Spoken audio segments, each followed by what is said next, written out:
go about understanding who your consumers are going to be, what your product is going to be, how it's going to change their life, and not just in an abstract sense, but in the here and now in this market for the price that you need them to pay.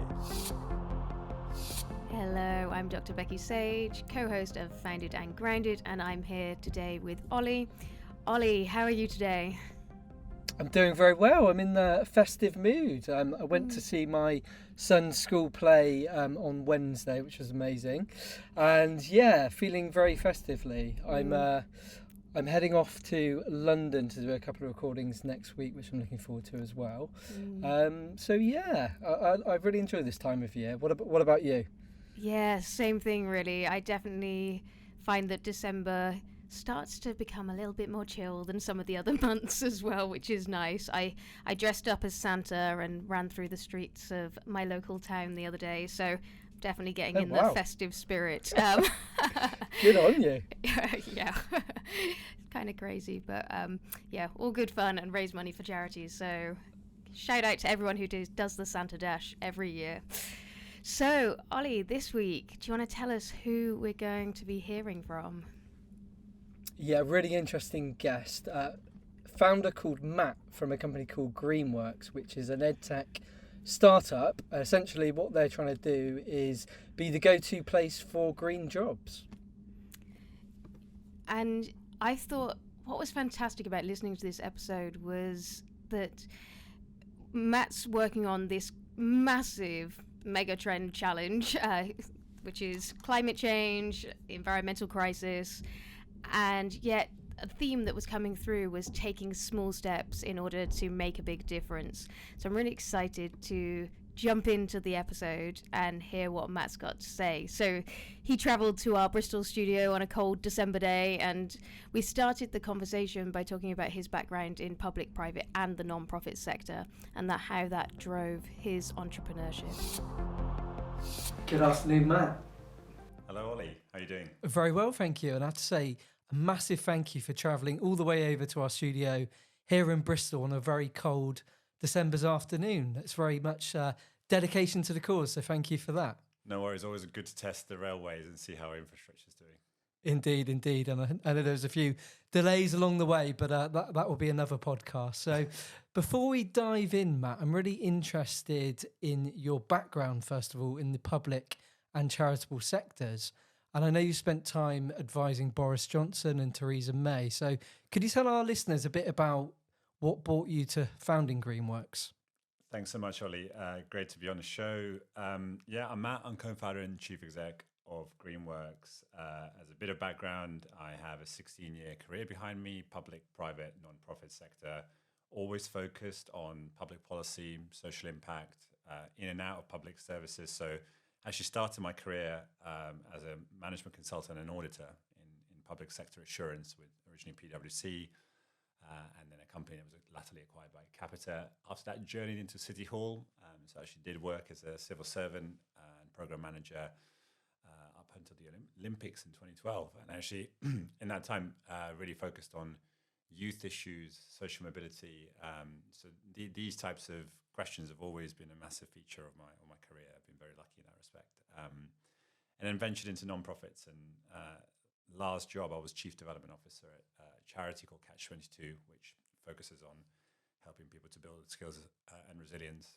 And as you said, 2 years, I also served in Downing Street between 2017 and 19 as a special advisor to Theresa May on Home Affairs and Justice, which was an incredible roller coaster, not something that I was necessarily planning for doing, but it's one of those kind of opportunity knocks kind of moments. And it was a remarkable kind of turn of events for me personally and professionally, and learned a lot. And Greenworkx, born in summer 2022. And if you kind of rewind, you'll remember that there were some really hot days. One day in particular was around 45 degrees. And yep. I was certainly trying to understand what was going on. And in particular, felt like it was the right time for me to start thinking about what I should be doing next career-wise, and kind of looking forward to, whatever next steps I might want to make, having had a really interesting kind of journey to date. And what were the kind of core ingredients of that, the core origins? I've described it quite kind of flippantly as midlife crisis meeting perma-crisis. You come out of kind of 3 to 4 years of, pandemic, political chaos, leaving the EU, the advent of war on a European continent for the first time since World War II. And you start to inevitably kind of question, what's it all for, what's it all about, but also how can you continue to, create value, give purpose, have meaning. And so that was the kind of perma-crisis. And, the midlife crisis bit is actually on that particular day, hanging out with my kids thinking, what does the next 20, 30, 40 years look like? Especially in the context of ecological degradation, climate crisis, this kind of global volatility and insecurity. And I also happen to have read this book called Speed and Scale by a guy called John Doerr, who was the number 2 guy at Intel for a long time. And it essentially applies the objectives and key results methodology to climate change, but to net zero specifically. So what do we need to do to transition our world to a world of lower carbon and green technologies and just a more sustainable existence? And it was such a evocative and thought-provoking read, because for the first time you could really grasp what needed to happen, how it needed to happen, what types of actors needed to do it, over what time frame. And it all felt measurable and attainable, very hard, but achievable. And in that context, I decided that I wanted to spend a bit more time understanding the question of workforce and jobs and the just transition. So what does walking towards a decarbonized future mean for existing workers? And what might it mean in the context of how you turn existential threat into opportunity? And it's kind of self-evident what the threat is. And I certainly haven't spent all of my life being a climate activist or even being especially well-informed. Certainly, like most people, felt quite helpless around what I can do to try and affect change in the space. But when you pause and think and try and understand that we're living through a generational change and challenge where you have a unique set of circumstances that are, well, obviously the backdrop of that threat, the irreversible threat, but also then the reallocation of global capital, and we're now talking some $3 trillion, but rising to meet this challenge at around $6 trillion. And the former governor of Bank of England, Mark Carney, is very good on this particular topic, how global finance is pointing us in that direction. And also what that is inevitably going to drive is substantive changes in where we live, how we travel, the efficiency of our buildings, the modes of how we consume energy, what we deliver onshore versus offshore, and so on. And that is a once in a lifetime kind of challenge. And the penalty for getting it wrong is obvious, but the opportunity for getting it right is significant. And what's been interesting, particularly in the context of recent developments, is that the best global leadership has landed on that opportunity. So there's an appreciation that if you secure your domestic energy supply, you're less exposed to global fossil fuel volatility. If you can lead the world in the production of new technologies like electric vehicles, you have the best shot at success in the future. And all of this in aggregate can bring social and economic prosperity to communities, nations, and the world. And so rewinding back to Greenworkx, it says we're here to bring about 10 million workers in the next 10 years, and that is just 1/3 of what the world needs by 2030. There's a ton more to do after that. And we're really focused on the skilled trade roles needed for net zero. So hundreds of thousands of electricians, retrofitters, energy specialists, heat pump installers. So all of those frontline roles that are impossible to automate are deeply important and structurally significant as we shift everything to living in a lower carbon, more effective, more efficient, technologically enabled environment. And yet these are unsung and poorly understood jobs. And so the way that we're thinking about what we need to do is building the talent platform that helps people discover these careers, provides educational content that helps rapidly upskill them, and ultimately matches them to employers as they scale these jobs. And particularly in the other context being the shocks to some of our labor markets which have come about through actually COVID partly, but also this kind of journeying over the past 5, 6, 7, 8 years of people maybe working multiple jobs and flexibly, or gig working, and the enablement that technology has done for that. And it's meant that actually, certainly in most of the G7 nations, we have workforces that are contracting and aging, as opposed to meet this particular challenge. So that's what Greenworkx is about. And yeah, really pleased to have been able to unpack it with you this afternoon. Fantastic, Matt. And what are the particular pain points that Greenworkx is specifically solving? So the number one pain point is the skills bottleneck that arises when trillions of capital are saying, let's bring about new onshore wind farms, let's put up solar panels on roofs, let's try and install 600,000 to 1 million heat pumps, and here's some subsidies to do that. And you don't have the workers to do that in a time-bound way. If you look at the exponential growth in technology over the last 20 years, that's clearly led to the kind of gaps we see today for software engineers and web developers and designers. And that is absolutely likely to play out in the context of the exponential growth of green technologies. But the anticipation that we have to apply to thinking about that growing skills gap is that we can't really afford to wake up in 2050 and say, oh, it would be great if we had 1 million more electricians. Because we will have missed all of these jumping off points, and we will have caused sort of irreversible harm to the planet, but also missed the economic opportunity of the century. So the number one pain point is ensuring that we have enough workers to fill green skills and workforce gaps at the point of need, and that is an exponentially growing need, whichever market you look at and whatever anyone says. The other aspect is how you support incumbent workforces to transition to a net zero economy and transfer their skills into that context. So it's wrong to assume that people working in a car factory will necessarily and easily transition to building electric vehicles. Similarly, it's wrong to assume that 7,000 unionized boiler engineers will take to heat pumps as if it was, the same and that switch was easy. And if you think about some of these massive workforce shifts over the past couple of centuries, they, in my personal opinion, have been unnecessarily painful and unjust. So they've disproportionately hurt certain communities around this country and others, and actually certain sections of our society. And so the secondary pain is how you might reskill workforces en masse with the use of technology so as to save time, minimize disruption, and maximize actually the transferability of their existing skills by making this very palpable and transparent for them. Excellent, Matt. Thank you for that. So that leads really nicely onto my next question, actually, which was the overarching goal is to get 10 million people into green jobs by 2030. That is the mission of Greenworkx.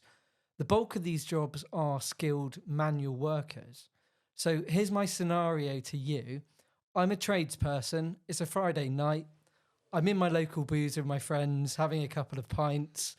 We've had a hard week. What's your pitch to me as to why I should move into a green job? Well, firstly, thanks for inviting me to have a pint with you. The next thing I'd say is that this is the most important choice you can make for the next 10 years.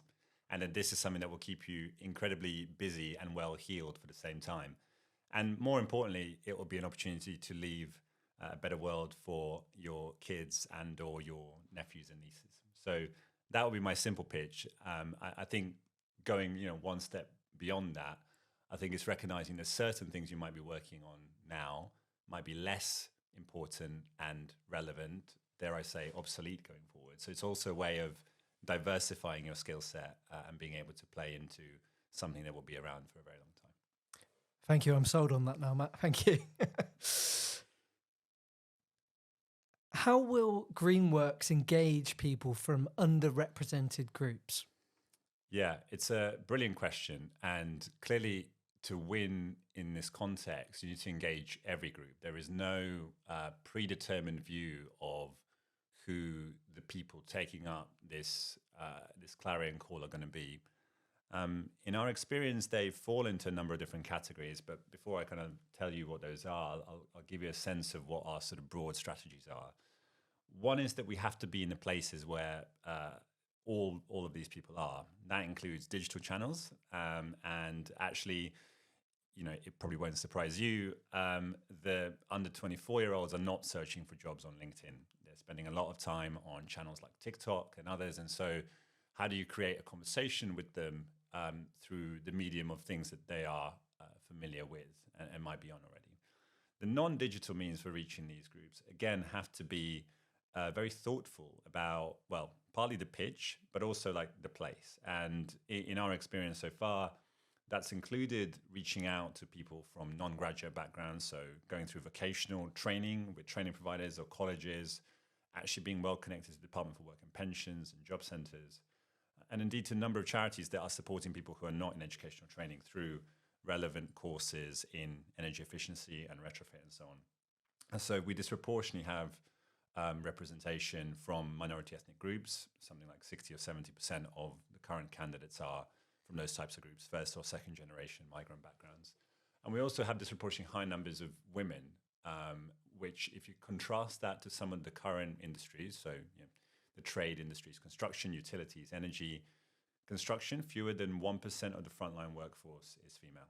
And so you have these massive pre-existing disparities in that workforce. Yet in our experience, there is absolutely no reason why people from underserved groups can't thrive and be represented and succeed. And of course, it goes without saying, we need everyone to be in that zone if we are collectively to succeed. Good answer there, Matt. And my background actually used to be working with the Prince's Trust. They do some great work in terms of outreach and, like you say, showing up in the right places where these people are hanging out. But more importantly, having the people with the relatability that can empathise with the group that they're trying to connect to. And I think that's a much needed point in terms of how you build trust and rapport with your target audience. You should have said that earlier, Ollie. They've just published, your former colleagues have just published a piece of research, some focus groups with young people talking about green jobs. And it wasn't surprising to me, but it demonstrates what needs to happen. That the majority of under 25s can't tell you what a green job is.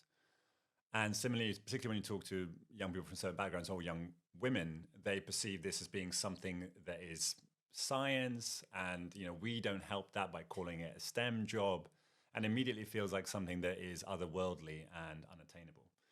And yet our whole spiel is that it's absolutely attainable, and we can show you how to obtain it, and we can help you understand how it relates to your passions and your existing skills, and also then paint in primary colors the journey that you need to take in order to train for these jobs, and ultimately get you in front of employers to do that. And the next goal after that is to scale. And so really the number one kind of thing that we need to continue to get right is ensure that we can cast the net extremely widely to attract the widest pool of possible candidates through a whole bunch of different channels.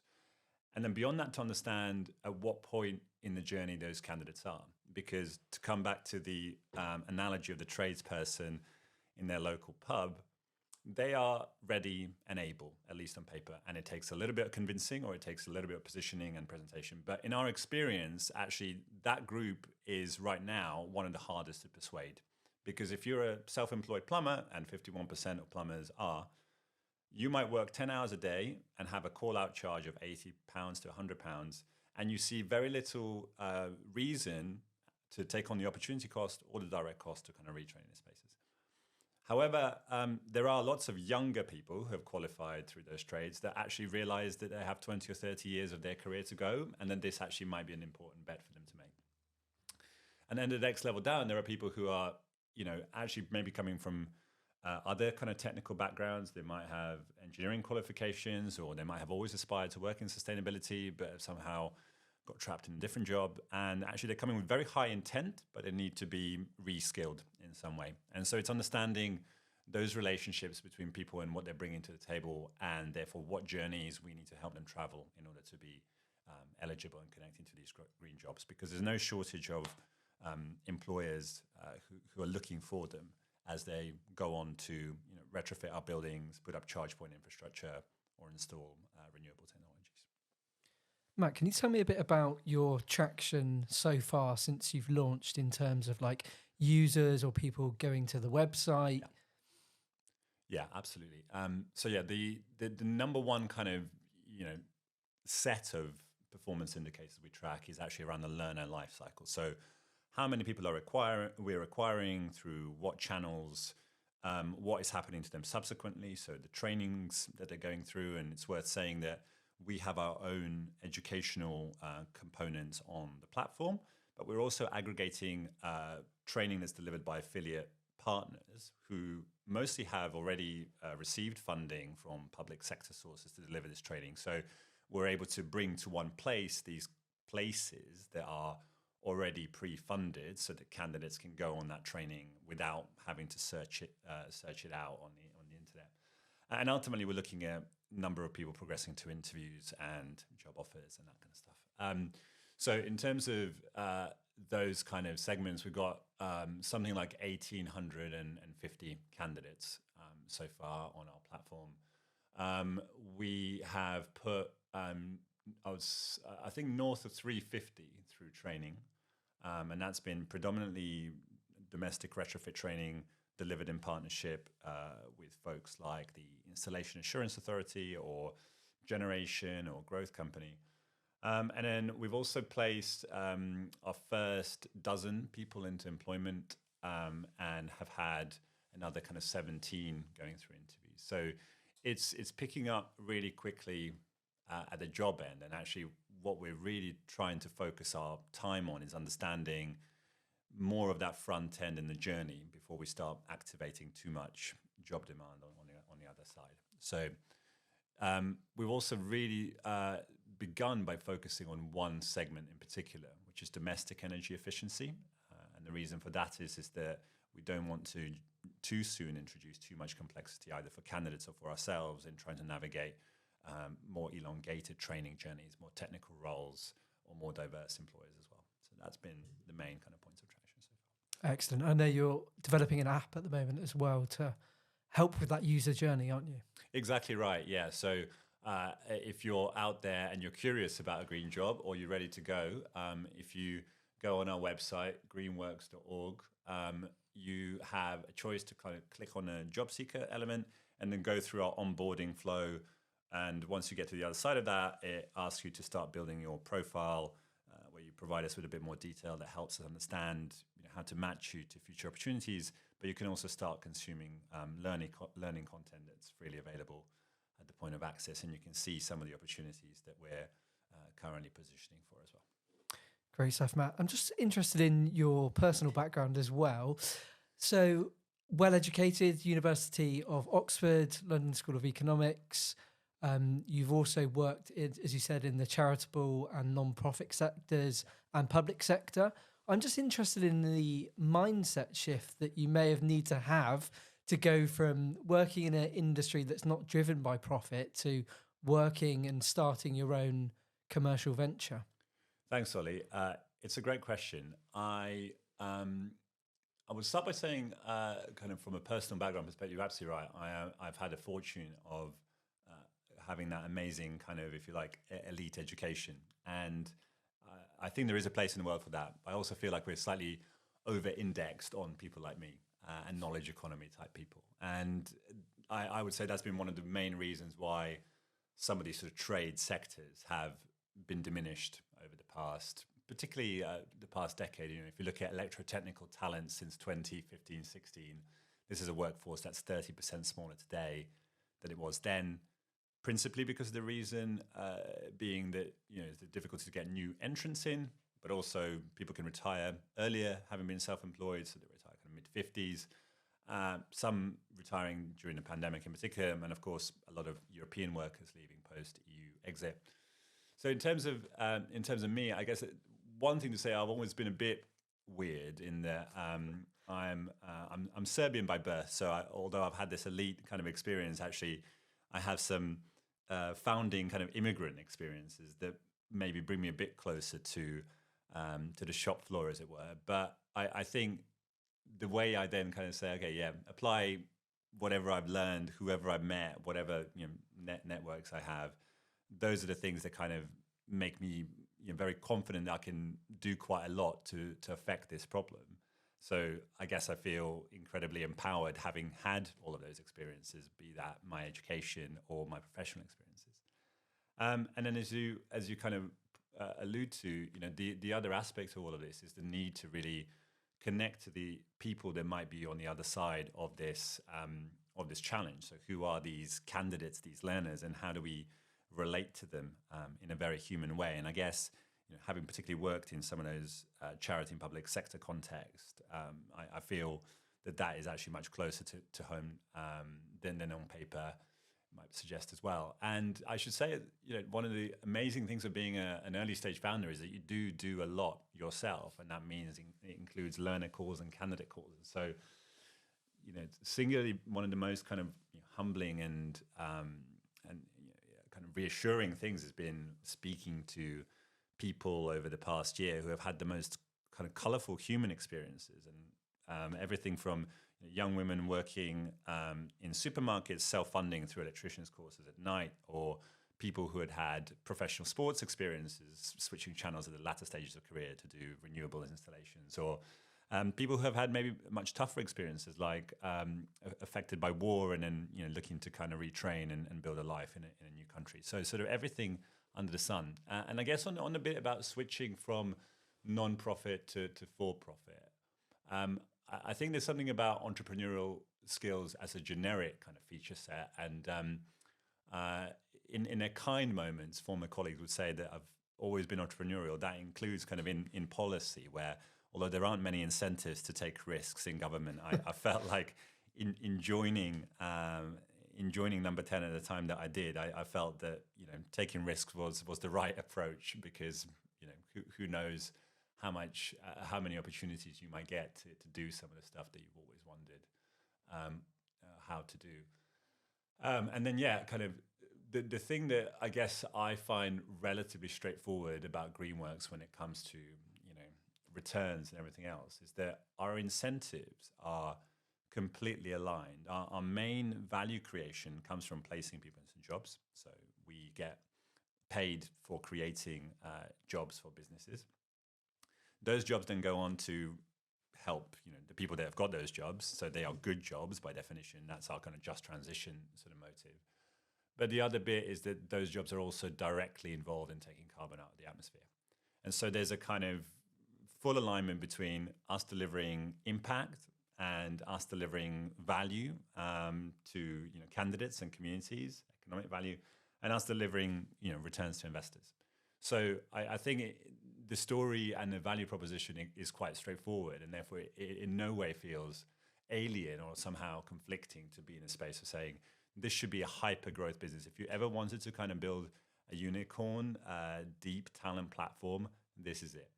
And so I think that, coupled with the mega trend that we started talking about at the beginning of the show, which is, why does the world need this? I sit here with just cause really clear before my eyes. And hopefully I've kind of explained it clearly enough as well. The security threat to UK tech startups is growing. Protecting your innovation is crucial to your business success. Secure Innovation is here to help, and it only takes a few simple steps to get started. Don't leave it too late. Visit npsa.gov.uk/innovation to find out more and download the Quick Start Guide for free today.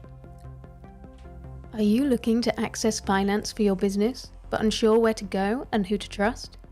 Introducing Hexa Finance, providing growth funding to startups and scale-ups throughout the UK. Ben and Stu started Hexa Finance with a clear mission to make finance more accessible to business owners like you. Launched in 2020, they know firsthand the growing pains you're facing. Their fast growth business is the proud winner of the Startup of the Year award and has recently been recognized for its economic contribution. So, if you need funding now, or it's on your horizon, the experienced team at Hexa Finance are here to help. To access your free consultation, simply go to hexafinance.co.uk/contact.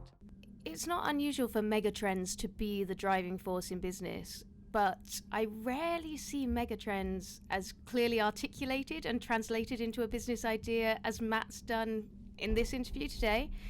He identified a clear economic and environmental need for the business, and the mission is really strongly aligned with the business model.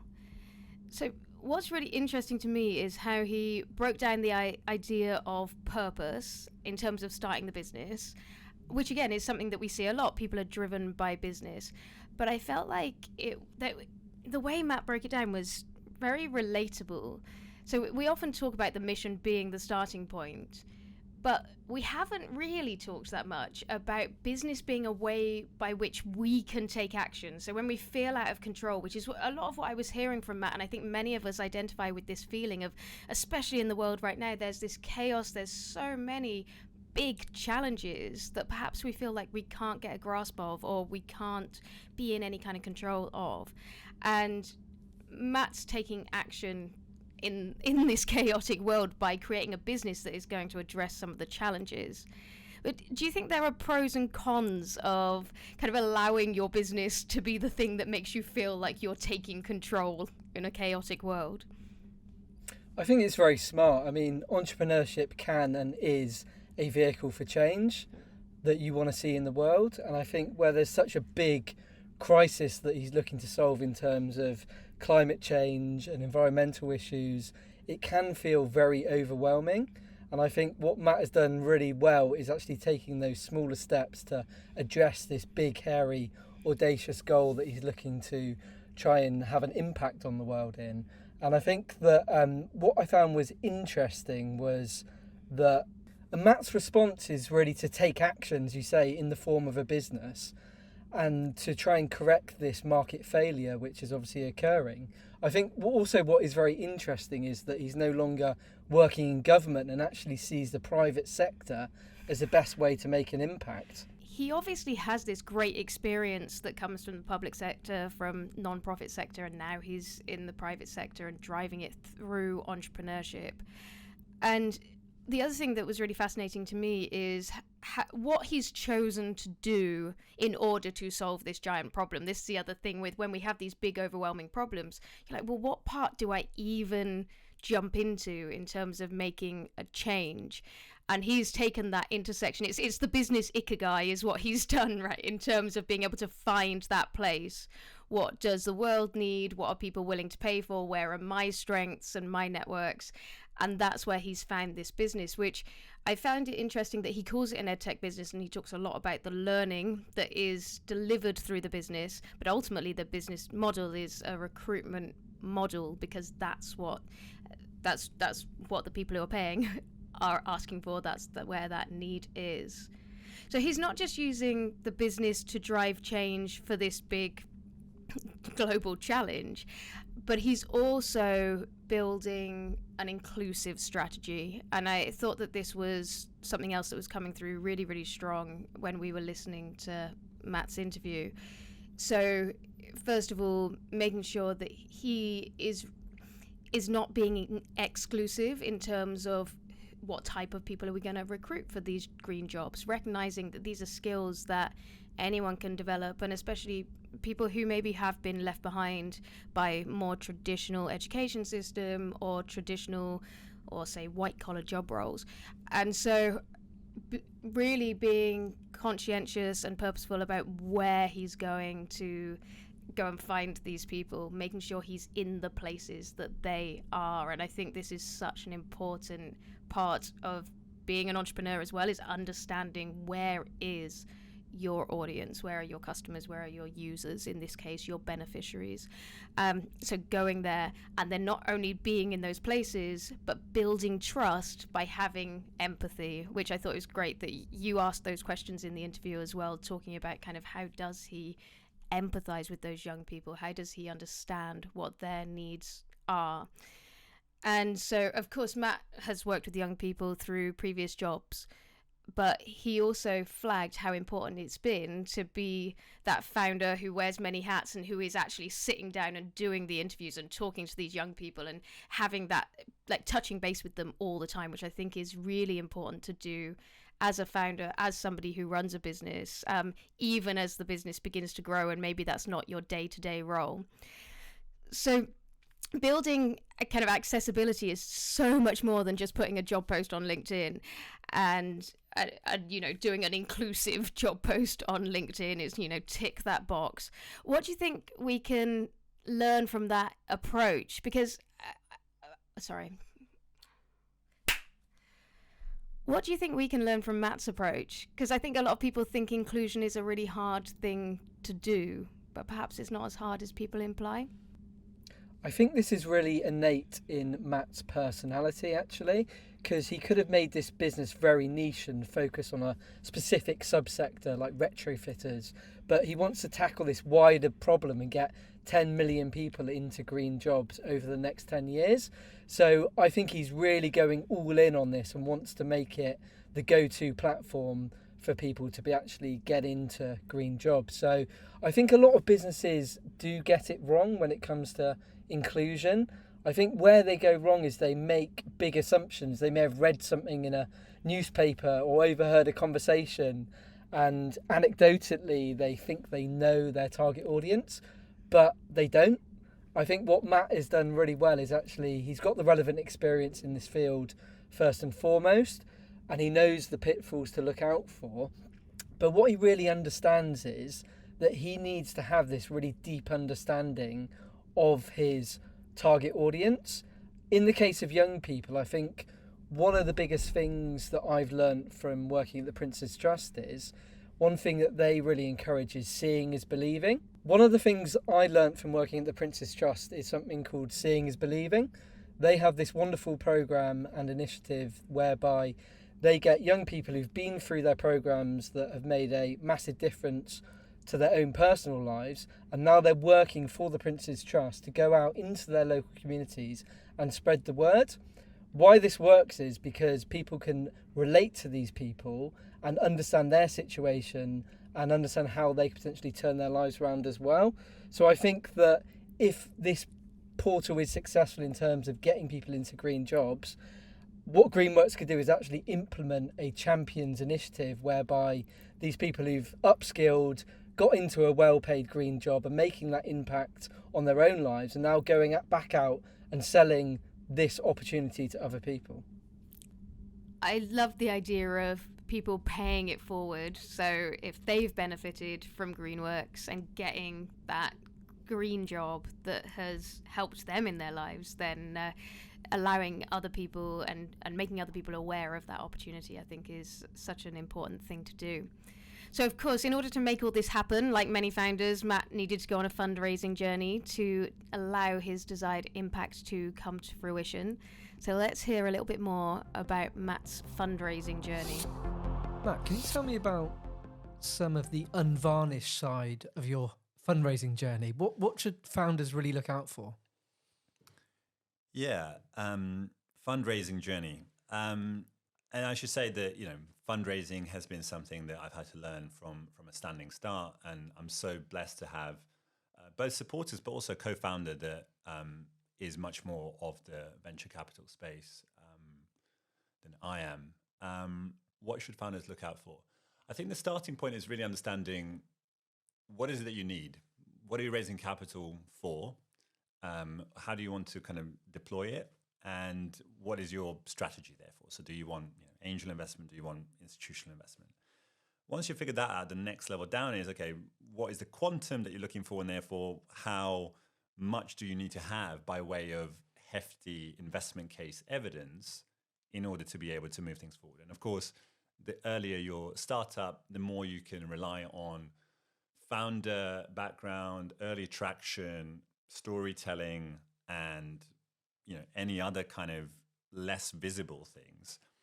And as the last kind of couple of years have shown, the latter stages of startup life, you just assume another set of kind of challenges when it comes to funding. So you need to provide more evidence, more rigor, more numbers. So the first is, what's your strategy? What are you after? And how are you going to marry up a solid investment case to move that forward? I think the next bit down is ensuring that you are constantly learning and adopting feedback. So in our experience, we came out to kind of fundraise in the autumn, and we were kind of concluding our first round in early kind of winter. But of course, that journey can be so zigzagged for any founder, and we were no different in that respect. It's not that you're working in a controlled environment. You are trying to build a business from a set of ideas on a page in a particular context, and we are in a context of high interest rates, inflation, global geopolitical instability. So these things do affect the market context. But in our experience, we were lucky to kind of have our first term sheet and had our pre-seed round led and concluded by Mangrove Capital Partners and Ada Ventures in the early spring. And if I try and chart some kind of factors involved in that that are sort of generalizable, I think they would take me back to ensuring that you have conviction in what you're doing, and you are really clear on why you are the team that can solve for this. And then also having that depth of data room that even if you don't have all the evidence and you don't have all of the answers, you have really decent hypotheses that you can take forward. And it shows that you have thought about things that might be around corners that you never even kind of knew, you never even knew you're there.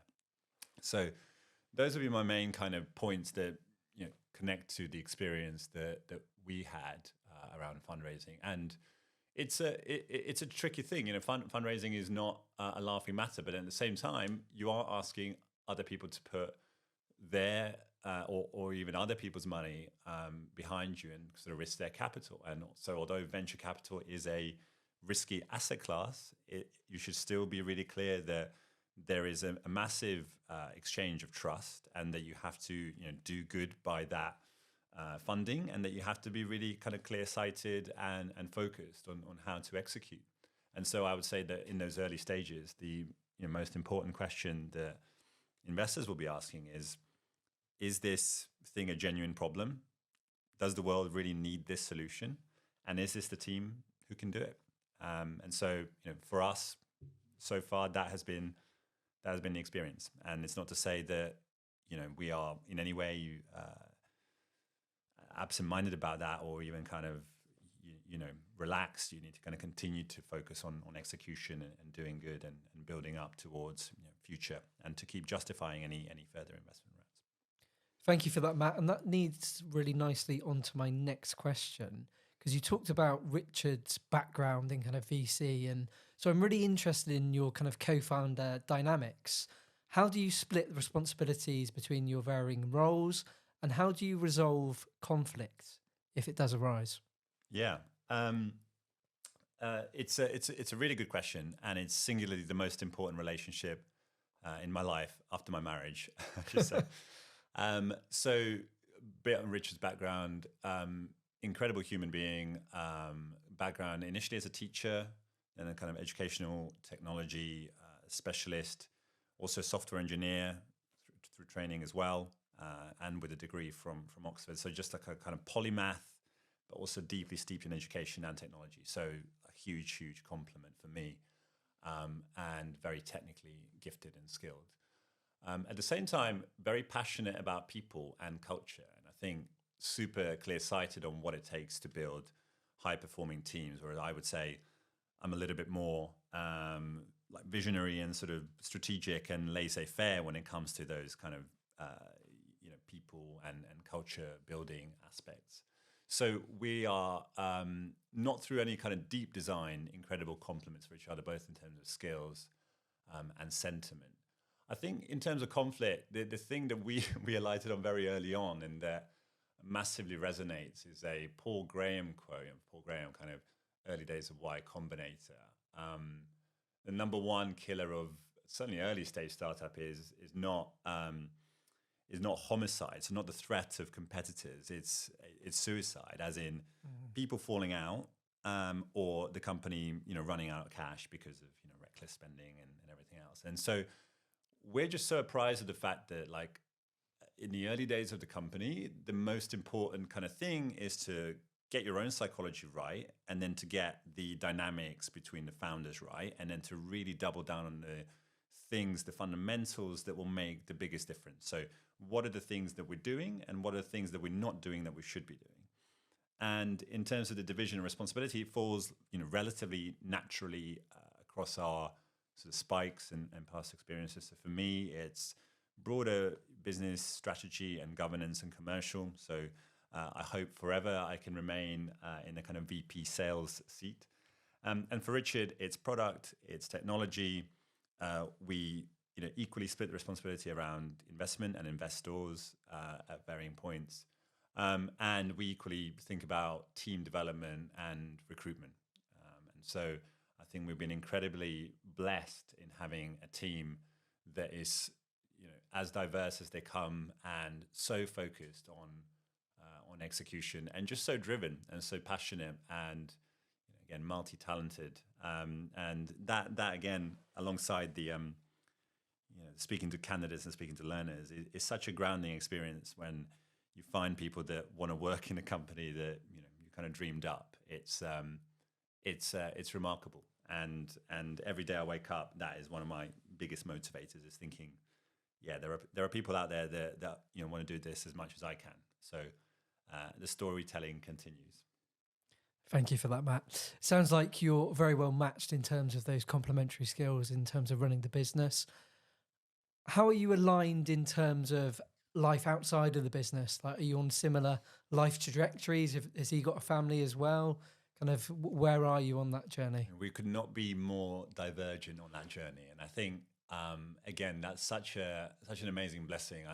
I'm sure there is a lot of research looking at diversity in all of its forms and what that means in terms of how people relate to working together and the challenges they have to work on. And put simply, I think if I had another me working with me, although on some levels it'll be like, oh, this is really straightforward. Me thinks in the same way that I do, but me also can only do the things that I can do. So that's not particularly helpful. Similarly, me thinking the way that I do is not useful either, because me thinking as I do means groupthink, means screwing up, means actually taking 2 steps back every time you take a step forward. And if you look at some really interesting unpacking of this, the case of Enron, where the global board consisted mostly of former McKinsey people, they all had this kind of symptom where they were getting on perfectly well, but actually they were asking the wrong questions of each other.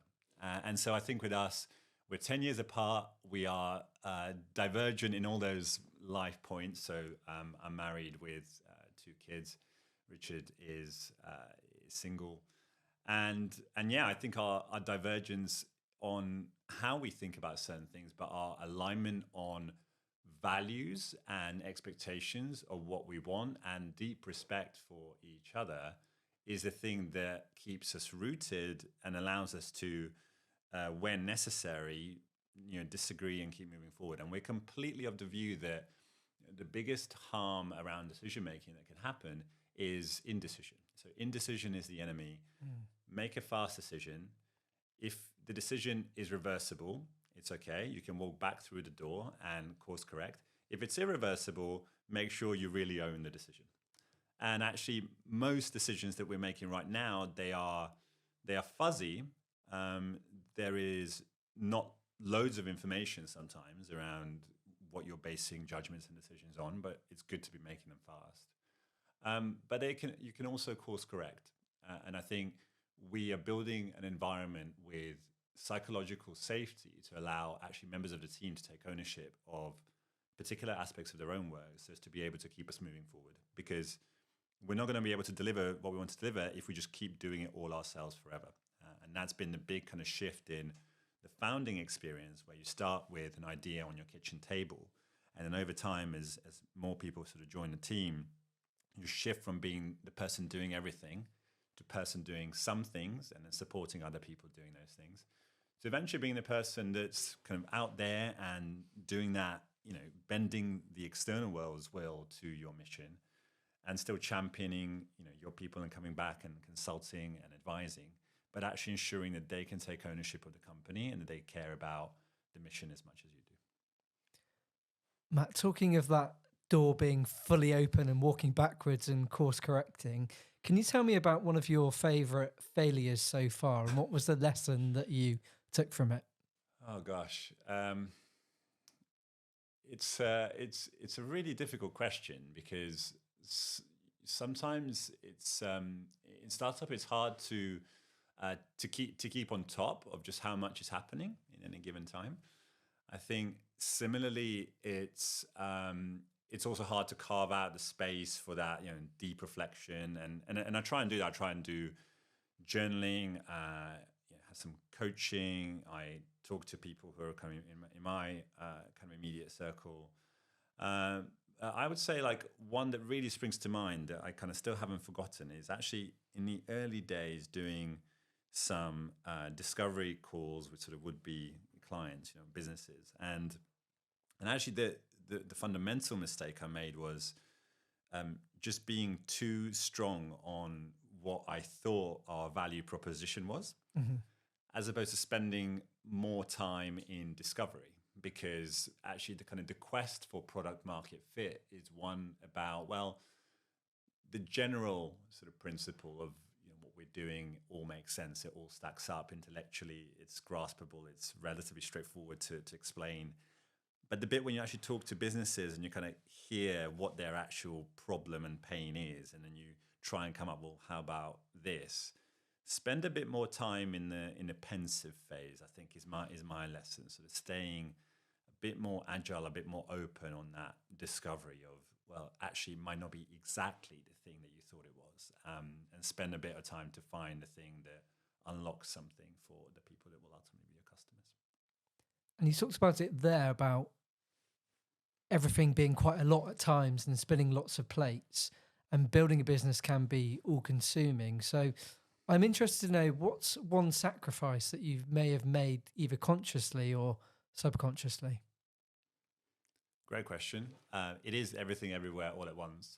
I think one sacrifice, possibly kind of, subconscious or at least inevitable, is the impact on sort of sleep patterns. And I think it's compounded for me in having young kids who are pretty sort of unpredictable. But the other aspect is that trying to kind of create a bit of space between working and then listening to something or reading a book, and sometimes those things then set you off in a completely different kind of thought pattern and process. So I've been imbibing a lot of public affairs and current affairs kind of podcasts in strange hours of the night and that kind of thing. So it won't shock you to hear that like my sleep hygiene is not as good as it has been. But I try and like really focus on having balance, so ensuring that I can see my family and be present, and that I can exercise, and also in particular ensure that I'm connecting with a team in a way that is meaningful for them, and that we as founders are actually creating that enabling environment as we go. So those would be my main my main points of experience on that sacrifice. Thank you for that, Matt. I've got a 3 and 4 year old, so I know what you mean about the sleep. Yeah. So consuming things at strange hours of the morning is familiar to me as well. What's your deepest fear? Great question. Deepest fear. I honestly, there are days which are quite tough. My personal feeling of like when it's tough is that, I don't feel like I'm getting enough traction on a particular thing that I really want to get traction on. So like, talking to a kind of a business that we really, really want to work with and support on talent. And it's like, we're just not kind of cutting through. But I don't feel fearful of that. And the reason is that it's not hubristic. I sort of do firmly believe that there will come a time where what we currently think will land in people's understanding, and I think it's happening possibly sooner rather than later, because there are more or less ambitious companies out there driving installation of renewables domestically or otherwise, and so you kind of have, in the early stage at least, a kind of a self-selecting group of early adopters that are prepared to work with a startup that's just about a year old and is building track record and so on. Of course, these are not things that are in my conception. I feel like I absolutely know what we're doing, and it takes time to build that up from, a cold start. But those are the times where I feel a little bit kind of, I suppose, at sea, but then it can come back really quickly. And actually that's my big thing in life and in work and in sales, is that, things turn on the head of, on a small pivot. It's like everything changes, fortunes change really quickly. Momentum as well is quite important. Totally. And that's back to that point about decision making, which is that, like, if you sit forever prevaricating what perfect might be, you'll never get there. And one of my favorite quotes is from Ben Horowitz, and he talks about there's just no substitute for doing the work. Whatever playbook you think you're executing on, whatever founder you think you're emulating, you still have to go about understanding who your consumers are going to be, what your product is going to be, how it's going to change their life, and not just in an abstract sense, but in the here and now in this market for the price that you need them to pay. So there aren't easy answers for doing something that hasn't been done before. And put simply, you have to do the work. I so firmly agree with what Matt was saying at the end there, and that Ben Horowitz quote about there's no substitute for doing the work. But I think for some people, it can be scary to jump into the work. I think I've experienced this as an entrepreneur, definitely, where you kind of feel a bit frozen.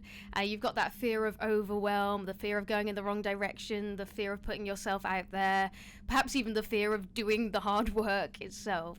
And to me, that leads to the first lesson learned that for me in this section, which is the decision-making 101 course that Matt just gave us, which I thought was really helpful. So making decisions with as much info as you already have, but make them quickly. Like, don't wait until you've got every single piece of information you could ever possibly find, because, well, you're going to be waiting forever. And then when you have a team, creating a psychologically safe environment for that team to be able to make good decisions and run quickly with those decisions, which of course we're seeing in best practice in terms of team leadership all over the place now, that we definitely know how to make these psychologically safe environments for people. Unfortunately, it's still not happening a lot of the time, but that's what we need to do in order to allow the team to make the decisions and move quickly. And then also he was talking about not getting sucked into groupthink and giving the Enron example. So making sure that you are actually remaining objective for yourself and making good decisions and questioning those decisions, but then moving quickly. And I liked this idea that you can course correct. But what do you think the consequences are of slow, indecisive, poor decision making in an organization? And what can business owners do to make better decisions?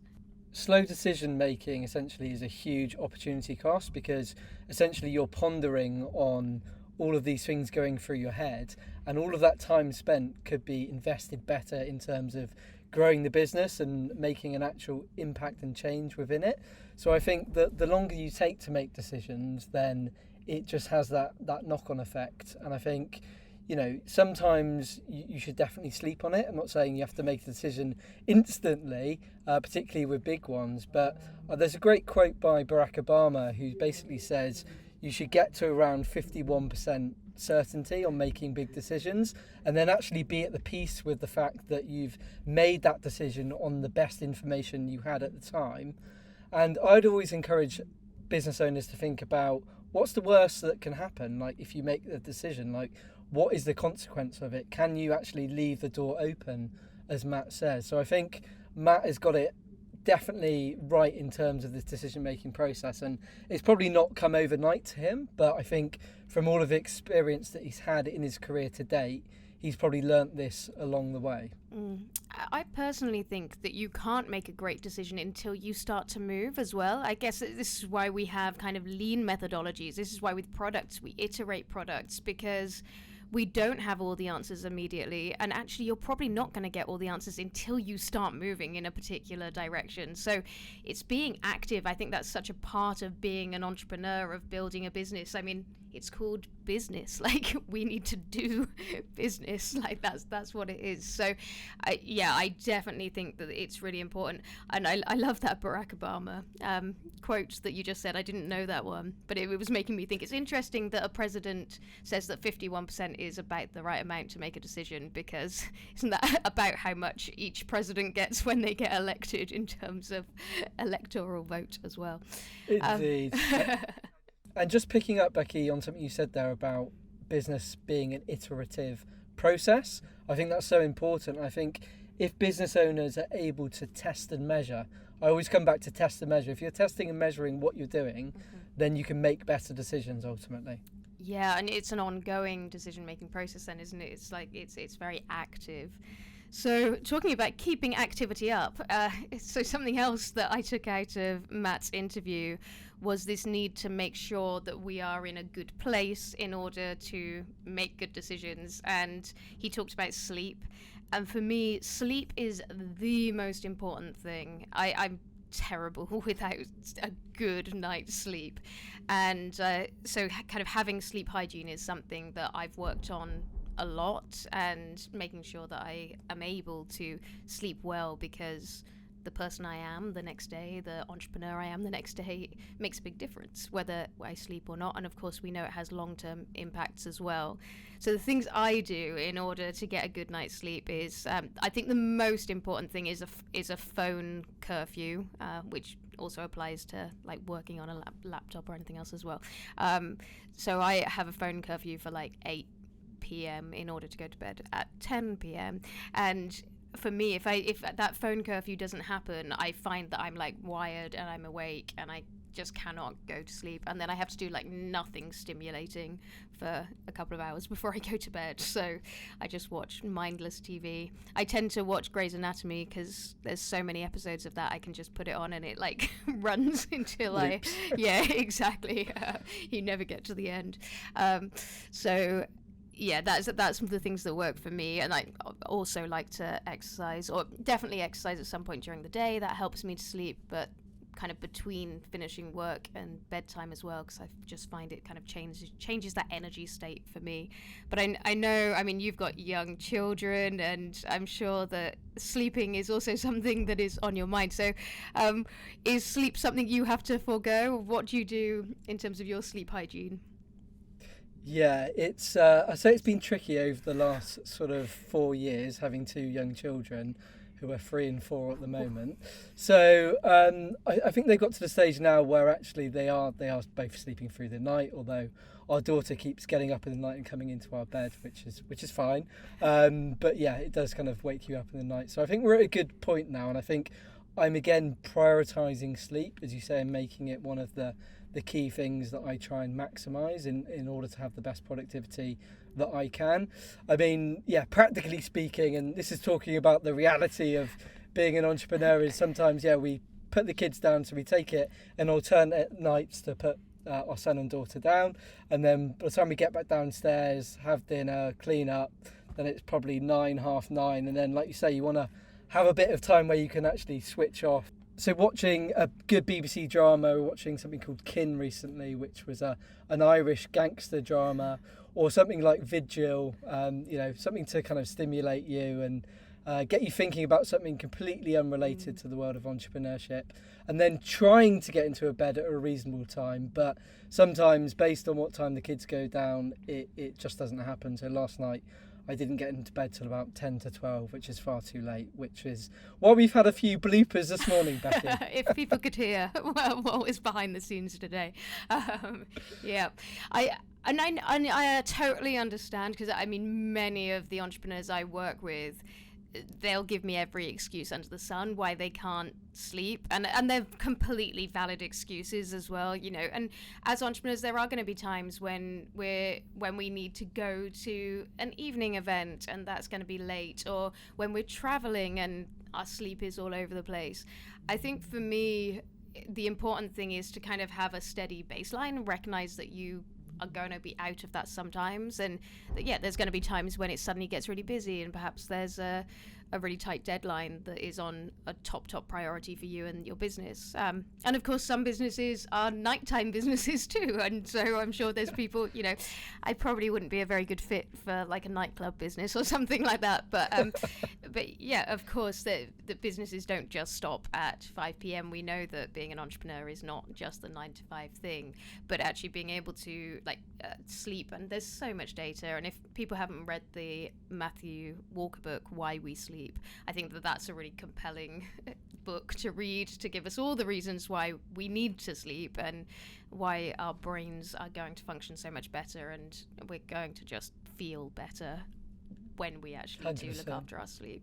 And quite rightly, what you say there, Becky, is very true. Some entrepreneurs, their demands are so kind of up and down and like that typical roller coaster.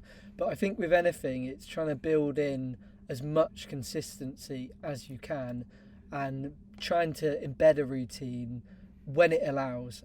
But then also when you're not sticking to it because you can't, not beating yourself up about it.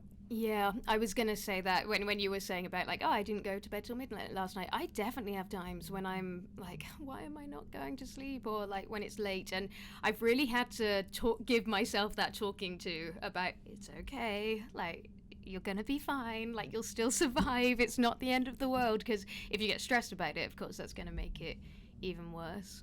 Going back to talking about green futures, a green future is one that we all know is important, but not everyone is doing as much as Matt. So shall we go back and see what does he think a realistic aspiration is for Greenworkx? Matt, I'm very clear on your mission, which is to get 10 million people into green jobs in the next 10 years. But what's your vision for Greenworkx beyond that next decade? What's the world that you want to see people live in?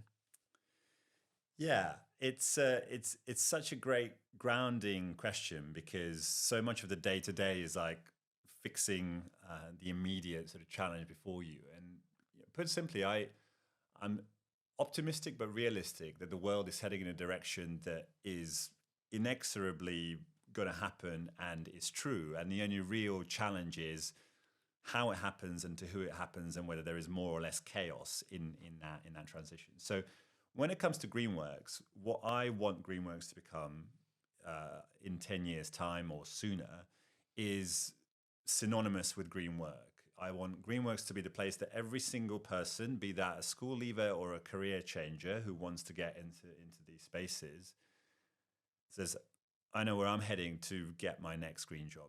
And in that context also understands what a green job is and how to qualify them, and is consuming our educational content as a way of getting upskilled for that sooner rather than later to the next best alternative. And also then we have amazing businesses, really, really small, your local tradesperson from the pub, or even, really big businesses, all of whom are grappling with, the challenge of a lifetime for them as professionals, but for them as businesses too, that is in every aspect existential, both in respect to their business models, but also in the context of the role they play in the world. So I want us to be the trusted partner of business and to be synonymous with green work for candidates that want good, well-paid, purposeful green jobs. And to get there, we clearly need to continue to hold the balance between the two sides of that talent marketplace. COP28 is taking place over in Dubai at the moment. What's the importance of this? And given the fact the UK has a legally binding net zero target by 2050, are the government doing enough? I'll start with the second question first. Are they doing enough? My short answer to that is no, beyond the leadership where actually was staked in the ground in 2019 by Theresa May, when we had we were one of the first countries to legislate for net zero out of most of the developed world, and then therefore we had global leadership, and that continued into COP26 in Glasgow. In terms of COP28, I can't profess to be close to the action. I think what's really important about those exchanges is that the countries that are most likely to be disproportionately negatively affected by climate change have a loud and significant voice and a seat at the table. And so for me, that multilateralism around involving those nations is possibly the most important kind of feature of the COPs, as well as, of course, bigger and more developed nations, advanced nations, showing that leadership that requires them to take the plunge first. And so this idea that, if we contribute only 1.1% to global emissions, we should slow things down is clearly nonsense. It's not representative of any contribution that we might have made over the past 200 years in terms of environmental degradation, but also how important we are in the context of that global geopolitical positioning, as well as the more advanced technological development for climate tech or deep tech or whatever it might be, carbon sequestrations, concrete manufacturing, algae farms. All those things are going to come from Britain, the US, China, really advanced nations that properly can lend investment heft to solving this problem. Matt, one of the key parts of Founded and Grounded is asking our featured founders to distill down just one piece of advice that they would pass on to somebody either running an early stage business or thinking of starting one. So what would your one piece of advice be? This one's really easy because I give it to myself when I'm feeling impatient or I'm struggling. And it's just put one foot ahead of the other and make this day better than yesterday and the next day better than the day before. So it might happen fitfully and slowly as opposed to drastically and energetically and transformatively as much as you'd like that to happen. But I think try and incrementally and iteratively improve on how you are and how you're being, but also what you're working on and moving things forward. And so I think through the conglomerate on those small fitful steps, you can move things forward in a way that you can't even imagine when you're sat there struggling. Thank you for that. Where can people find out more about Greenworkx and you personally online? The starting point is our website. And in particular, if you want a green job, that is the place to go. Or if you want to partner with us, similarly, drop us a line through that. We have presence on all the main social channels, so LinkedIn, Twitter, Instagram, and so on. So give us a follow as well. Amazing, Matt. Thank you. Matt, thank you so much for your time, wisdom and insights and coming all the way to Bristol for this interview. Much appreciated. Thanks so much, Ollie, and hope everyone enjoyed it. From business owners to governments, everyone is grappling with the environmental crisis. And even the businesses that have been sheltered from it in the past are feeling the higher cost of living, highlighting the need for energy sovereignty. Not all businesses are focused on climate solutions. However, all businesses are feeling the pinch.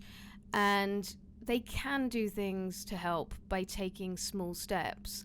And I think this is the big lesson I took away from this part of the interview. And like I said at the beginning, I feel like this is a theme that was coming out throughout the interview.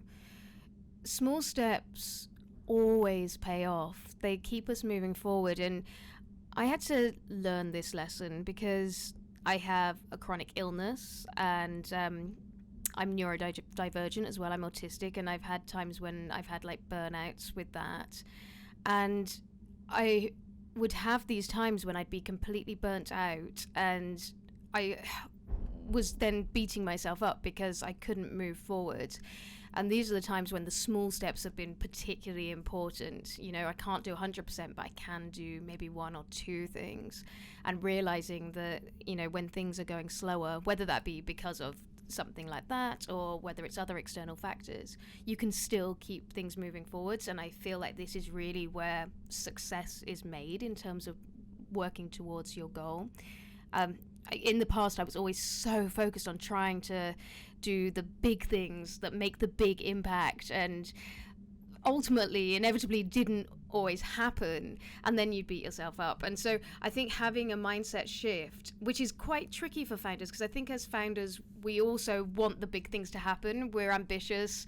We've got a bit of an impatience about us as well, perhaps, and that's what drives us. But we need to make this shift that is the small things are actually good. These small steps are what keep you moving forward consistently. Have you found yourself in those situations where you felt pressured to make the big splashy moves, but you know you end up burning out and not accomplishing what you're set out to do anyway? 100%. I've definitely been guilty of that, Becky. And I think what you said there about being impatient, I think that's probably a big trait of a lot of entrepreneurs, because everything is moving so quickly. So you're like, right, I just want to get there, I want to make that happen. And what you realise over time is that everything takes longer than you think, in life, in business, full stop. So I think if you're making those smaller steps towards working towards a bigger goal, that's where the real magic happens. And the issue is that you don't often see that progress. So day by day, you don't see you working towards that end goal. But if you actually reflect back on the last couple of years of what you've achieved, then you will actually realise that it's all about taking those small steps in order to hit that big, hairy, audacious goal.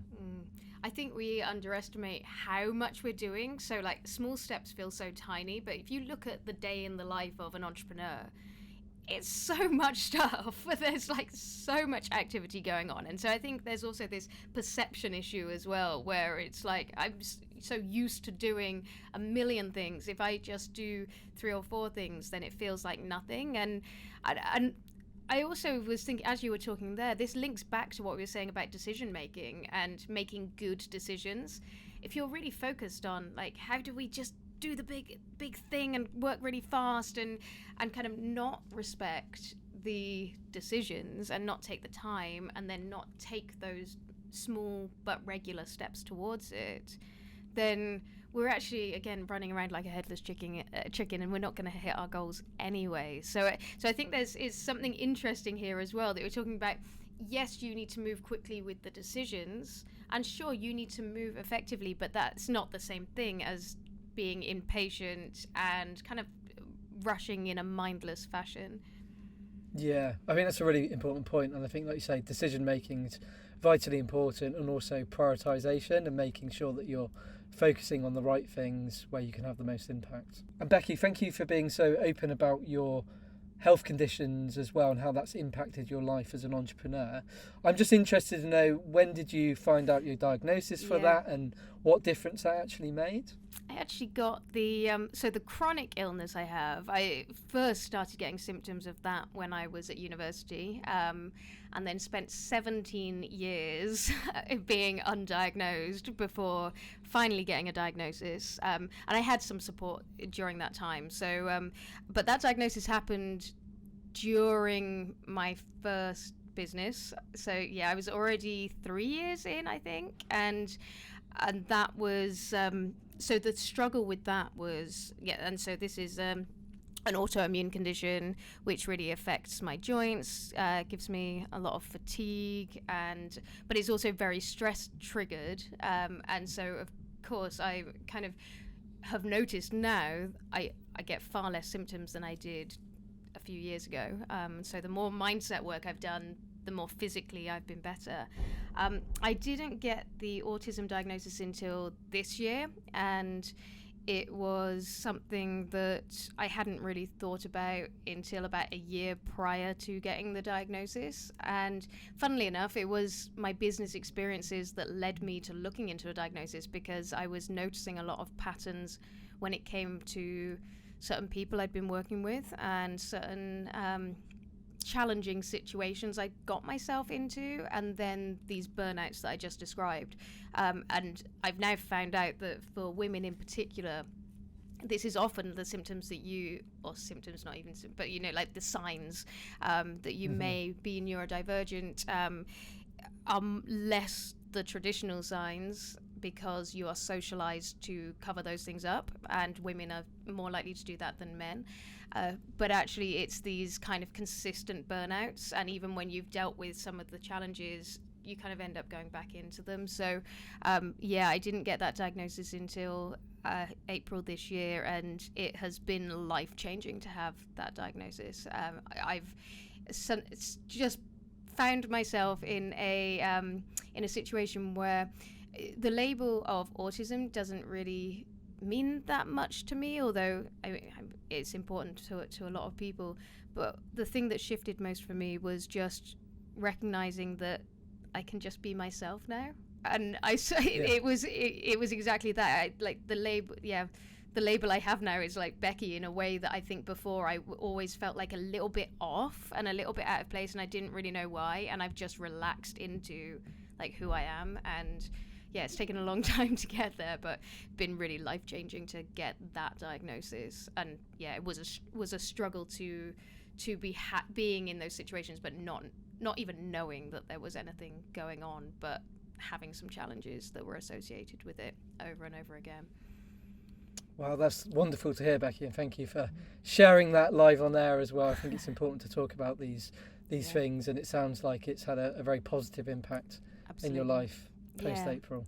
Yeah, absolutely. And I'm really happy to talk about it because it's was one of the other good things about getting these kind of diagnoses and being open about it is then you realize that you help other people along the way as well, and that's been another positive that has come out of it. So should we, going back to talking about green jobs, talking about Greenworkx and wrapping up this episode. So green jobs are such an opportunity for the economy and for individuals who are looking for work. And I remember reading a book, this was I think back in 2008, 2009, called The Clean Tech Revolution. And it was all about the opportunity of clean tech in terms of the economy, in terms of jobs, in terms of businesses. And it's not going away. Like, this is only getting bigger. It's only more of an opportunity. It's only more of a need now. So for anyone out there who's thinking, oh no, like, am I even going to be able to get a job? Like, we're hearing all the scaremongering that AI is going to take all our jobs and everything else. But this could be the place to look. Like, this could be your sustainable career path, and you'll be doing something great for the planet as well. So if you're searching for opportunities in this space, then make sure that you check out Greenworkx. Or if you're a business who is in this space and you're looking for skills, you're looking for people, then of course check out Greenworkx as well. And before we go, Matt wants to know something about you, our audience. So listen to his question and then head over to our socials to answer it. And Matt, I know you had a question for our listeners. Yeah, my question is, how green is your job? Answer A, if you directly work in a green job like some of the ones I've described, so you could be an electrician working on solar panels or charge points. Answer B, if you don't work in a green job, but you're pretty curious and what I've talked about makes a ton of sense and you would consider doing a green job at some point. And if you are, drop us a line on Greenworkx. And C, what's a green job? Fantastic. Well, get some answers to you on social.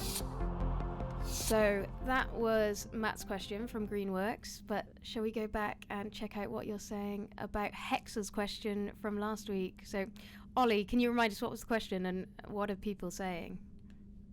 It was a really interesting question that was posed by the founders of Hexa. So they wanted to know, where would you go when looking for finance for your business? And I think the answers to this are really stark because the options they gave were your traditional bank or a trusted advisor like an accountant. So that's option one. Option two was online search, so doing a bit of Googling or searching on YouTube or TikTok or wherever you do your searching these days. And thirdly was ask your network, so somebody that you trust and know in your network. And lastly, you're completely stumped and just don't know where to turn. So the results were really split, and I think this emphasises the whole issue with when looking for finance. People, I think, just don't know, particularly if you're doing it for the first time. So 19% would go to your bank or trusted advisor. 13% would look online and searching.